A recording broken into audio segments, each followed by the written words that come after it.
take a look at what's going on with the tariffs. So essentially, Trump said, you know what? You're going to charge me tariffs on my American whiskey.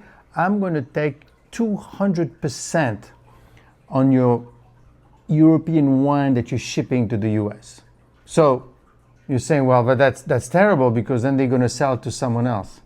This is almost impossible. First of all, Europe sells almost 25%, more than 20% of their total wine production goes to the US.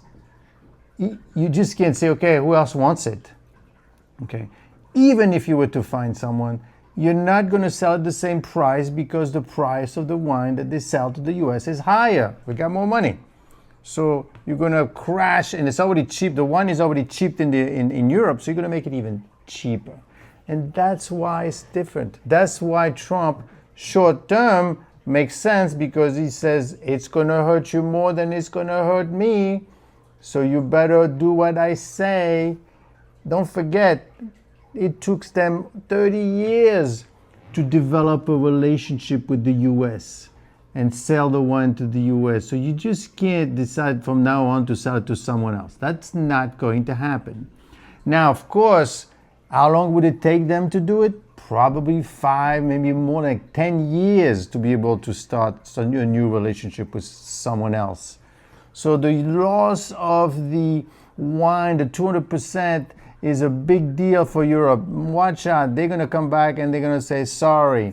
Unless, and that's the risk, they say, you know what? As a matter of principle, no matter what, we're not selling to the US anymore. We'll take the hit. We'll wait 10 years. The thing is, you're not going to see the impact in the US for a while, because it takes 20 years and 30 years for them to develop the relationship. Therefore, short term, Trump wins. Long term, right, because don't forget, they're also hitting you with more tariffs, because they could turn around and say, not only am I not selling, I'm not selling my wine, you know what, I'm going to hit you with more tariffs.